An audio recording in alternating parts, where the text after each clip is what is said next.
Welcome back. Today's lesson is going to focus on the biomechanics involved when you use the bow. And today we're going to talk about the different functions of four different muscle groups. The upper arm, the forearm, the wrist, and the fingers. Okay, so let's start off with the upper arm. Okay, the muscles of the upper arm are used when you move the bow from the frog to the middle of the bow.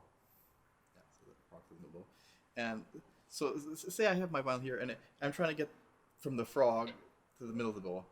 I'm using mostly this part of my arm here in this kind of a motion.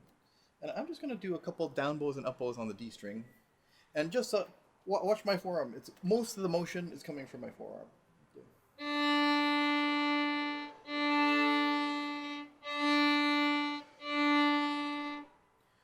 Okay, once I get to the middle of the bow, you switch muscle groups. From the middle of the bow, you switch to your forearm, and the motion is more bending from the elbow. So here I am at the middle of the bow, and I'm going to go to the tip, and I'm going to use mostly my elbow, bend mostly from the elbow.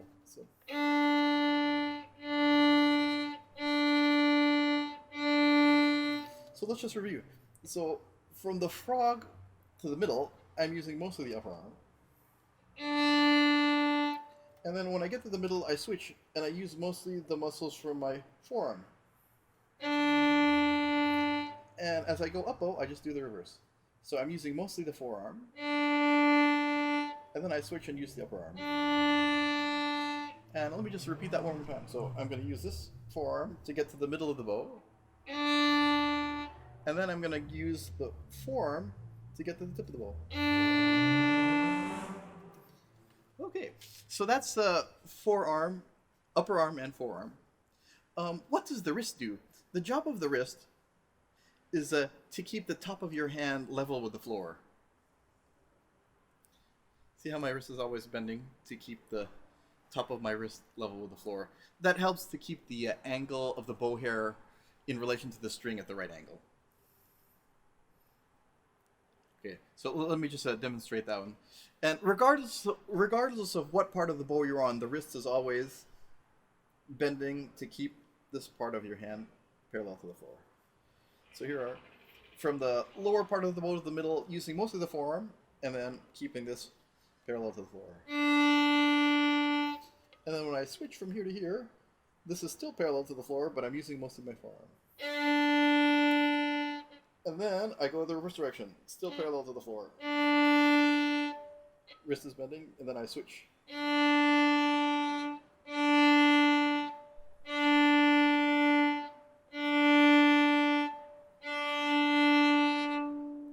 Okay, so the last muscle group we're going to talk about today is the most complicated. It's the fingers. And just to review from the last video, remember there's two ways that I talked about in the other video that you need to be flexible with your right hand fingers. You need to be flexible enough to do this motion where you have your first finger straight and your pinky curved. Yeah, that's the one we're going to focus on most today. And why do we need to know about this motion? As you pull the bow across the string, your fingers will change shape. So here I am at the frog of the bow. And if you notice, my first finger is straight and my pinky is curved. And as I go down bow, they're going to gradually exchange places. And at the end of the bow stroke, the pinky is going to be straight and the first finger is going to be curved. So watch it. So here we go. And see, they're gradually changing places. And look, see, pinky straight and then first finger's curved. Let's do that one more time. So first finger straight and then pinky's curved. And as I go down bow, they'll gradually trade places.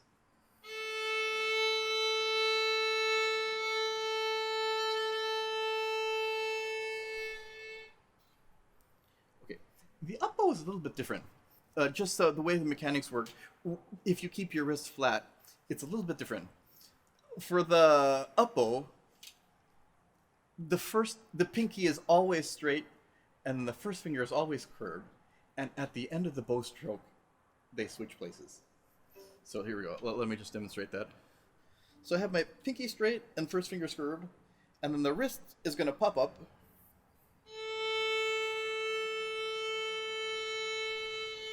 And then right before I go down bow, they switch. And then I go down bow. And then they gradually trade places. And then let's repeat. So the wrist is going to pop up, the pinky will be straight pretty much the whole time, and the first finger will be curved pretty much the whole time. And then at the end of the bow stroke, they'll switch places. And here's the switch.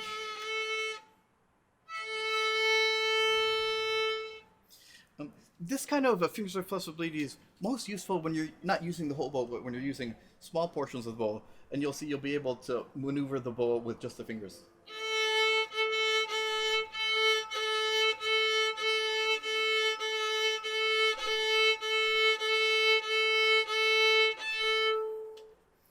So, in a nutshell, that's the mechanics of using the bow.